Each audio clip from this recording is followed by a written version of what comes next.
हिमाचल और कर्नाटक में प्रियंका गांधी जितनी एक्टिव दिखी थी, कांग्रेस ने बाद में कहा कि उसका फायदा मिला। अब चुनावी राज्यों में भी प्रियंका जमकर एक्टिव दिख रही हैं। जबलपुर से मध्य प्रदेश के चुनाव का प्रचार उन्होंने शुरू किया था और अब एक बार फिर मध्य प्रदेश में चुनावी अभियान को लेकर जमकर बरसती हुई प्रियंका गांधी नजर आई। प्रियंका गांधी ने जमकर पीएम मोदी को, प्रियंका गांधी ने जमकर बीजेपी को घेरा है। प्रियंका गांधी ने अपनी पार्टी के तमाम उपलब्धियां गिनाते हुए राहुल गांधी का भी जिक्र अपने भाषण में किया। क्या है प्रियंका गांधी के भाषण के मायने, संक्षेप में वो आपको बताते हैं और पार्टी कैसे प्रियंका को स्टार प्रचारक के रूप में मध्य प्रदेश में उतार रही है, इस पर भी थोड़ी सी नजर डालते हैं। कांग्रेस की महासचिव प्रियंका गांधी वाड्रा ने मध्य प्रदेश में अपने चुनावी अभियान का आगाज मालवा निमाड़ के राजगढ़ से किया। उन्होंने यहां जनाक्रोश सभा में बेरोजगारी, घोटाले, किसान, महंगाई, ये बड़े मुद्दे उठाए और केंद्र और राज्य दोनों सरकार को घेरा। बीजेपी की दोनों जगह सरकार है। आपको बता दें कि मध्य प्रदेश कांग्रेस का फोकस इस बार मालवा निमाड़ पर है। आदिवासी बहुल ये इलाका है और कांग्रेस के बड़े नेता यहां लगातार दौरे पर हैं। इसी कड़ी में प्रियंका गांधी धार जिले के मोहनखेड़ा में पहुंची थी। आदिवासी बेल्ट बहुत मजबूती से यहां काम करती है। उन्होंने आदिवासियों को साधने के लिए प्रदेश सरकार पर जमकर हमला बोला। जैसा कि हमने बताया, चुनाव की तारीखों के ऐलान के बाद ही प्रियंका गांधी प्रदेश में अपने दौरे तेज करती नजर आएंगी, ऐसा सूत्र कह रहे हैं, पार्टी के सूत्र बता रहे हैं। प्रियंका गांधी मालवा निमाड़ में लगभग 10 रैलियों को संबोधित करेंगी। पार्टी सूत्र ये भी कहते दिखाई पड़ रहे हैं। इन रैलियों में कई बार राहुल गांधी भी नजर आ सकते हैं, ऐसी तैयारी है। एमपी के चुनावी अभियान में लीड रोल में एक तरीके से कह लीजिए कि प्रियंका ही नजर आएंगी। आइए आपको बताते हैं कि प्रियंका ने धार में जिस तरीके से मुद्दे उठाए उसे कांग्रेस की रणनीति के हिसाब से भी देखा जा रहा है और दूसरी बहुत महत्वपूर्ण बात कि इसके क्या मायने। प्रियंका गांधी ने सबसे पहला मुद्दा उठाया महिलाओं और आदिवासियों का। 47 मिनट के भाषण में उन्होंने महिलाओं से जुड़ी बातें रखी और महिलाओं के साथ राजनीतिक खिलवाड़ हो रहा है, ये बात भी कही।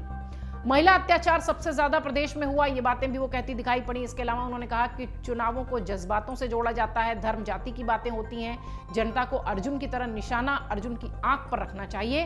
प्रियंका गांधी ने कहा कि मेरी दादी का आदिवासी समाज पर भरोसा था, वो आपकी कहानी संस्कार में बताती थी, उनके दिल में आपके लिए श्रद्धा थी। ये जो रिश्ता नेता और जनता के बीच का होता है उसे निष्ठा से निभाना मेरी दादी ने सिखाया।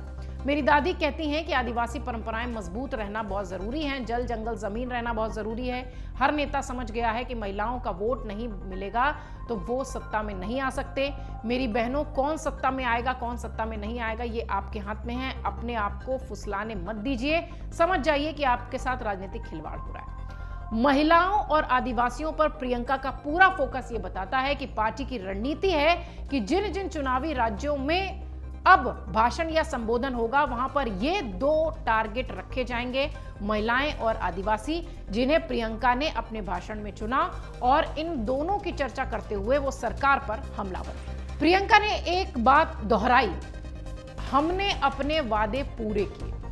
कर्नाटक में जिस तरीके से महिलाओं को लेकर काम हुआ है, जिस तरीके से पिछड़ी जातियों को लेकर काम हुआ है, वहां पर हालांकि सरकार बहुत कम दिनों की बनी हुई है, लेकिन वो सारी बातें अब चुनावी राज्यों में कांग्रेस के तमाम नेता रख रहे हैं और प्रियंका गांधी भी इसी तरीके से कहती नजर आई कि हमने अपने वादे जो किए थे वो पूरे किए। प्रियंका गांधी ने कहा कि शिशुपाल के अत्याचारों का घड़ा भर गया है, अब कृष्ण रूपी बन जाओ और इनको निकाल फेंको। 1.5 साल में पिछले चुनाव में आपने कौन सी सरकार चुनी थी? कांग्रेस। फिर क्या हुआ? रिश्वतखोरी हुई और आपका आदेश का पालन नहीं हुआ। वो 2018 का जिक्र कर रही थी क्योंकि 2018 में कांग्रेस जीती थी और कमलनाथ मुख्यमंत्री बने थे, लेकिन 2020 का वो पूरा इंसिडेंट जो आपको पता है कि सिंधिया जब इधर आ गए तो उनके साथ जो विधायक आए थे तो कमलनाथ की सरकार गिर गई थी। बहरहाल अब अपने वादों को लेकर वो लगातार चुनावी भाषणों में बोलती हुई दिखाई पड़ रही हैं और माना यह जा रहा है कि ये पार्टी की स्ट्रैटेजी है कि हम हिमाचल में, हम कर्नाटक में जिन वादों को लेकर चले थे, जिन घोषणा पत्र में जिनका जिक्र था, उन चीजों को जो धीरे धीरे उनको जब लोगों के बीच में ले जाया जा रहा है तो उसे हम मुद्दा बनाकर चुनावी राज्यों में इसको प्रोजेक्ट करें कि हमने अपने वादे पूरे किए हैं। और प्रियंका गांधी कुछ ऐसा ही करती हुई यहां भी नजर आई। उन्होंने किसानों का मुद्दा भी उठाया। कांग्रेस की सरकार ने किसानों के कर्जे माफ किए, 27 लाख किसानों के कर्जे माफ हुए थे, ऐसी बात वो कहती दिखाई पड़ी। उन्होंने कहा कि 1 करोड़ परिवारों को 100 रुपए में 100 यूनिट बिजली दी हमने। 1.5 साल की अगर बात करें, वही 18 महीने की वो बात कर रही थी, तो उन्होंने कहा कि ओबीसी आरक्षण 14 से बढ़ाकर 27% उनकी सरकार ने किया था। ये सारे मामले देखिए, महिलाओं का मुद्दा हो, ओबीसी का मुद्दा हो, किसानों का मुद्दा हो, युवा रोजगार किस तरीके से पाए, ये सारा मुद्दा कांग्रेस बहुत मजबूती से मध्य प्रदेश में उठाती हुई दिखाई पड़ रही है। और इसी कड़ी में प्रियंका गांधी भी ये सारे मुद्दे उठाकर जमकर सरकार को, पीएम मोदी को, मुख्यमंत्री शिवराज सिंह चौहान को घेरती हुई नजर आई थी। उन्होंने छत्तीसगढ़ का उदाहरण दिया, उन्होंने कर्नाटक का उदाहरण दिया, उन्होंने हिमाचल प्रदेश का उदाहरण दिया। जहां जहां उनकी सरकारें हैं उसका उदाहरण प्रियंका गांधी देती नजर आई। खास तौर से छत्तीसगढ़ का वो जिक्र करती दिखाई पड़ी। उन्होंने कहा कि छत्तीसगढ़ में सबसे कम बेरोजगार हैं, सबसे ज्यादा धान का जो दाम है वो वहां मिल रहा है। यानी वो अपने राज्यों का उदाहरण, जहां उनकी सरकार है, अपने जो कांग्रेस पार्टी जहां जीती हुई है, उन राज्यों का उदाहरण देते हुए उन्होंने सरकार को घेरने की कोशिश की।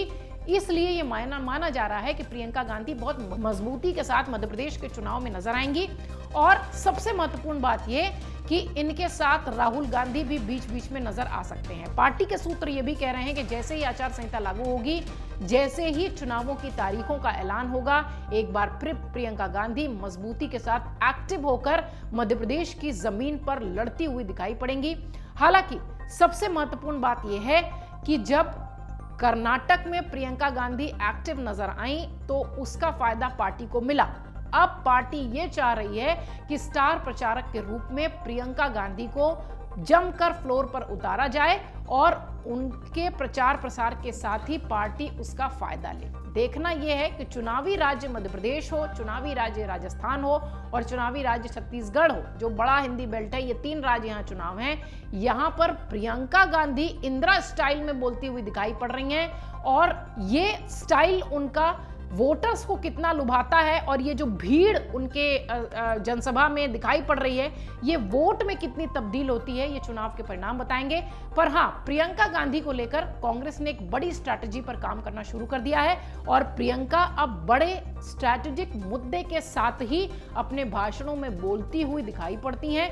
माना यह जा रहा है कि ये सारे मुद्दे पार्टी के हैं जिन पर कि वो बीजेपी को घेरने की कोशिश कर रही है और प्रियंका गांधी इन्हीं मुद्दों के साथ जनसभाओं में जमकर हमलावर नजर आती है। अमर उजाला अब आपके टीवी पर भी। अपने स्मार्ट टीवी पर यूट्यूब पर सर्च करें अमर उजाला, चैनल सब्सक्राइब करें और देखें ताजा खबरें, वो भी HD क्वालिटी में। और हाँ, बेल आइकन दबाना ना भूलें ताकि हर खबर हो आपके घर। अमर उजाला, निष्पक्ष, निर्भीक, निरंतर।